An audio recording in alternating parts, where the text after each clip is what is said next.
What is up, fight fans? In today's video, after Islam Makhachev captured his second UFC belt, only one big question remains: what's next? Today we're going to find out who could be Islam's next opponent and why the biggest fight in UFC history might not be Makhachev versus Topuria, but Islam Makhachev versus Khamzat Chimaev.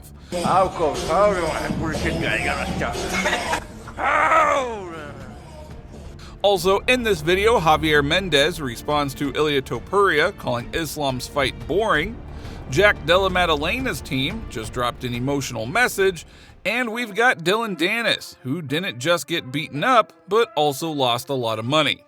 Good morning, sir. Good morning. Thank you, my friend. Cappuccino, yes? Yes, cappuccino. Thank you. So without wasting any more time, let's get started. Now guys, we are entering one of the greatest eras this sport has ever seen. For years, lightweight was considered the toughest division in the UFC. But right now, welterweight might be even crazier. And honestly, who would have thought anything could overshadow lightweight? Michael Morales, Carlos Prates, Ian Gary, Belal Muhammad, Shavkat Rakhmonov. These are all real killers who are young, hungry, dangerous fighters, all making the entire division feel alive again. But after Islam Makhachev's triumphant win and capturing the welterweight title at UFC 322, only one question remains: who will be the next opponent for the newly crowned champion? A rematch with Della Maddalena is off the table right away, and Jack won't be getting another title shot anytime soon. On November 22nd, Belal Muhammad and Ian Gary will finally meet, and the winner will almost certainly demand a title shot. Also, Shavkat Rakhmonov has already jumped into the discussion on social media, but his situation is more complicated. He has been recovering from injuries for a long time. Fans want to see him fight Islam, but logically, his case is shaky. Then you have Michael Morales. He looked incredible at UFC 322, but even after a strong performance, it still feels like he's one big win away from being truly ready for Makhachev. Carlos Prates is in a similar situation. His knockout over Leon Edwards was spectacular and instantly made headlines, but one big win isn't enough to erase his recent loss to Gary. To get a title shot, Prates needs one more top-level victory. No shortcuts. And then there's Kamaru Usman, the biggest name in the division. Before UFC 322, Usman expressed interest in fighting the winner of Makhachev versus Della Maddalena, and Islam said multiple times that he would gladly face the Nigerian nightmare. Really? If you give me the choice and ask me who you want to fight, I will take Kamaru, but it's not my job. When I look at a guy like Islam, I don't really see holes like that. And that's something that scares me, that causes that heartbeat to go up. And that's where you see some of the most spectacular performance. Because the last time I felt that like that was Kobe Covington won. And that's when I was like, yo, you got a guy that can wrestle just as good as you, a guy that can grapple just as good, a guy that can maybe not strike it, but a guy that can strike just as well. You have a guy that's good at all these things. How do you get that victory? Yes, Usman only has one win recently, which was a decision over Joaquin Buckley, but this is one of those rare situations where the name carries its own weight. A former dominant champion with a huge fan base and a massive legacy. Because of all of that, Usman is currently the most realistic opponent for Islam at welterweight. Sell many pay-per-view? Me, you? Yes. Because I come by then, if you have belt, me, you fight. You come 155. You be big. No, no. Middleweight, you middleweight. You see how big he is? No, I'm small. You see how big he is? He taller than me too? Yeah, big. But the biggest fight in the entire UFC? Well, that's something else. Islam Makhachev versus Ilia Topuria. The two have been building tension for months, throwing verbal shots and setting the stage for a mega fight. There are issues, of course, though. Topuria still has not defended his belt at lightweight, and Islam has said he doesn't want to return to 155. But Dana White, he loves super fights, and when Dana wants something, it usually happens. If he finds the right deal for both sides, Islam versus Ilia could become the biggest fight in UFC history. Makhachev has already said that he wants to fight at the historic UFC event that is scheduled to take place at the White House in June 2026. And with everything that he has accomplished, he is almost guaranteed to headline that card. Which means that he needs a super opponent, not just another contender. And right now, only two names truly fit that label: Ilia Topuria and Kamaru Usman. But there is one more name, the one that scares many people: Khamzat Chimaev. Of course, Chimaev would never be allowed to fight at the White House event, but Abu Dhabi, that's a different story. The Sheiks love big fights, and they love Chimaev. Some fans say that this matchup will never happen because Islam and Khamzat are like brothers, but Khamzat himself once said, if Makhachev moves up and calls him out, he won't turn down the fight. And knowing the direction that the UFC is heading in, nothing is impossible. Islam's smart enough to know that's probably the only, at 185, he could probably beat most guys. Probably could do that to most guys. Khamzat is just a bigger version of Islam. Like there's just, that would be sick to watch. That'd actually be a fun grappling fight. I'd love to see that. Just imagine how much money the fighters and the UFC could make from these matchups. In just 2 days, Islam Makhachev's post-fight Octagon interview passed the numbers of the three biggest UFC stars. Islam hit 2 million views in 48 hours. Khamzat Chimaev reached almost the same, just 10,000 less.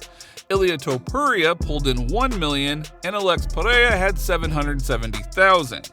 Chimaev posted a message on Instagram that instantly blew up online. He wrote, "The wolf and the eagle are not always close, but when it comes to protecting the mountains, they will always protect them together." With this quote, Khamzat is basically saying that even if he and Khabib aren't always together, their bond and respect for each other are still strong. Не буду резать. Просто. Я тебя прошу.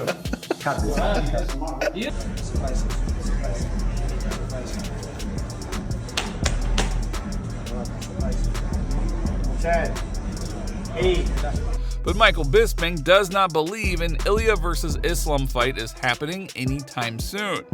Ilia Topuria is going to come out and say that because he wants that fight. Could you imagine if Ilia Topuria was afforded the ability to go up and become a 3-weight division champion? Again, I say it all the time. No one's ever done that. And I don't think that's what's going to happen here just yet. I think Ilia's going to defend. We don't know who it's going to be. Could be Arman Sarukian because he's fighting next week in Qatar. It could be Paddy. It could be just engaging. But he's got to fight one of those. And he's probably going to defend a couple more times as well before he even thinks about going up to welterweight.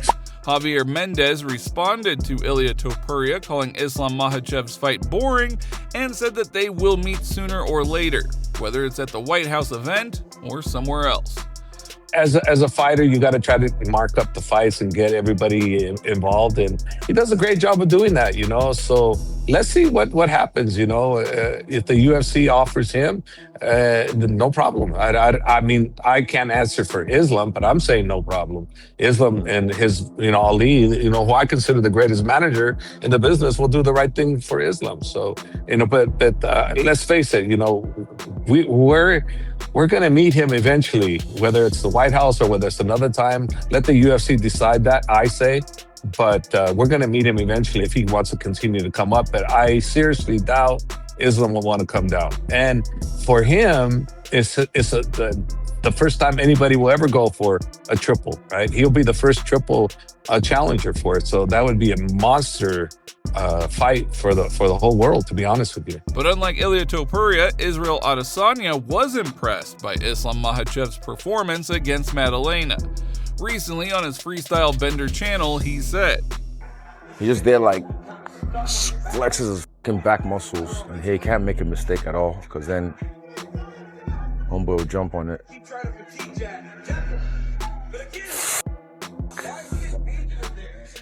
Impressive, but still, just it's impressive how Islam was able to still find a way, be like 2 steps, 3 steps ahead. He knows what to do. He's telling him, because now it's not really about physical. It's just 3 rounds down. While Jack has stayed quiet after the tough defeat, his head coach, Ben Vickers, stepped forward with a powerful message. He made it clear that despite the result, he is more proud of his fighter than ever. I am more proud of Jack and the team today than ever before. True, we didn't get the marbles, but we dared to dream and took our shot. It hurts. It hurts like hell, but we aren't defined by this sport. It's just what we love to do. Vickers also thanked everyone who supported the team these past weeks and promised that they will come back stronger than before. Let's watch this face. Pause right here. Boom. Right there. Yeah. There's that face of, I'm trying to fight, but this dude can't freaking let me. And that right there is when you start to... Yeah. That's why I know he's come back. He's gonna improve his wrestling and he have one of the best striking. He's gonna come back soon and he's gonna be one of the best in this game.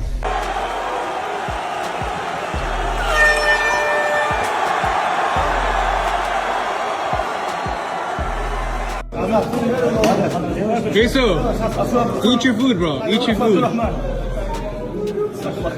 Forgive me, sorry. Let him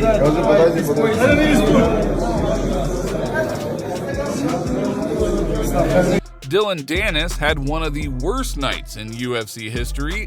He put $80,000 on Jack Della Maddalena to beat Islam Makhachev at UFC 322, and everything went downhill from there.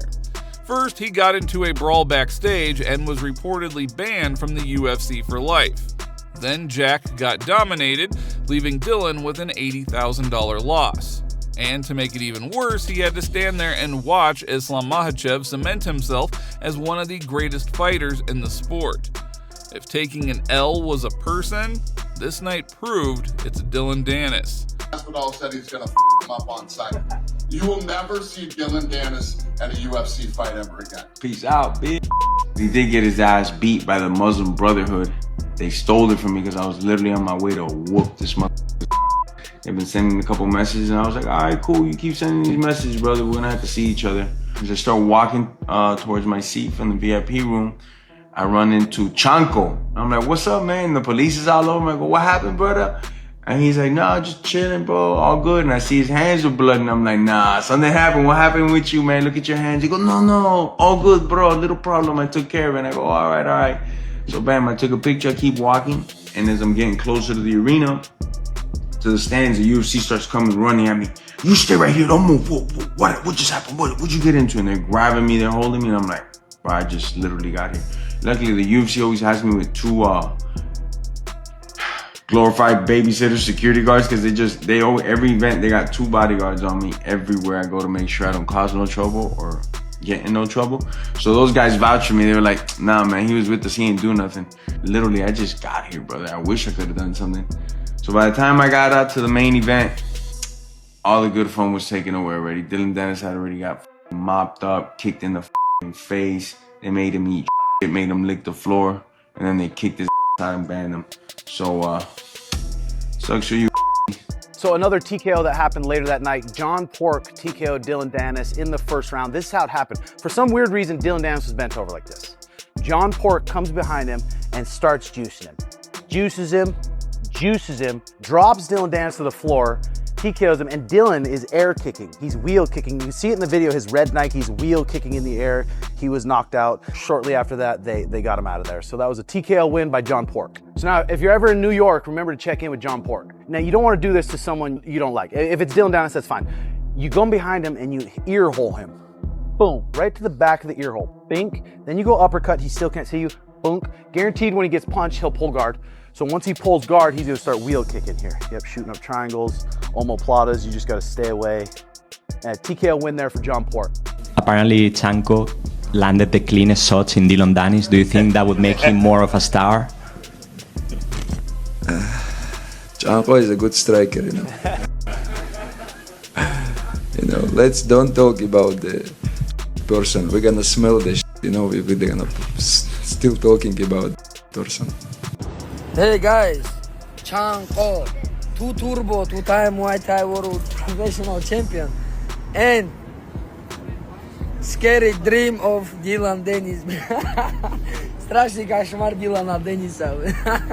But one second. You told me the right shoulder. What we can do now?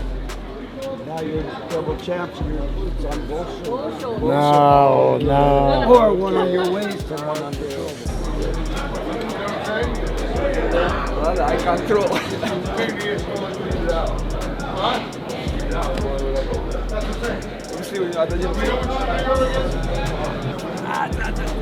Руку закинь.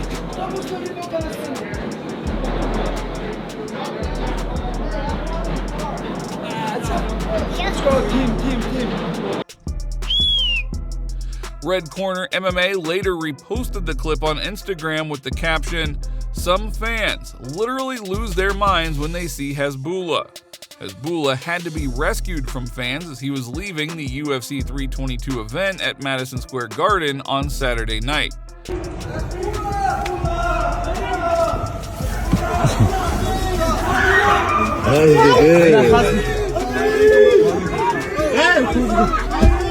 По-братски дальше отсюда. Бля, вот тяжелый.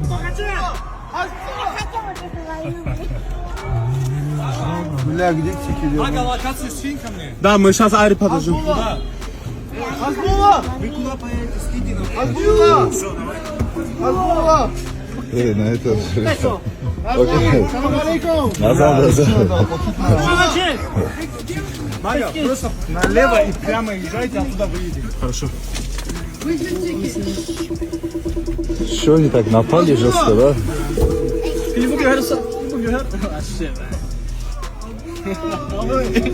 А этих смотри,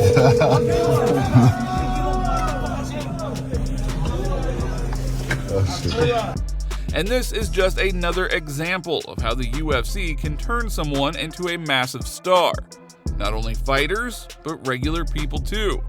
Just a few years ago, Hezbollah was just an ordinary guy dealing with a genetic condition. But thanks to the UFC, he now lives a life that feels like a fairy tale. Today, Hezbollah is a megastar and the mascot of Khabib's team.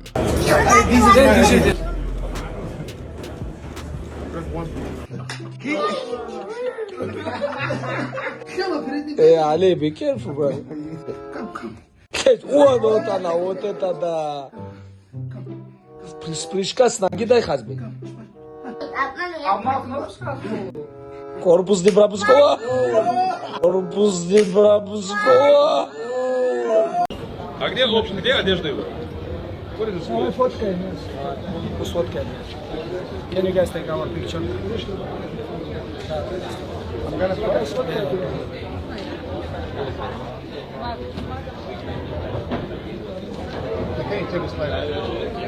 I just want to thank each and every one of you. We are well on our way to 100,000, so thank you very much in advance, and let's keep going.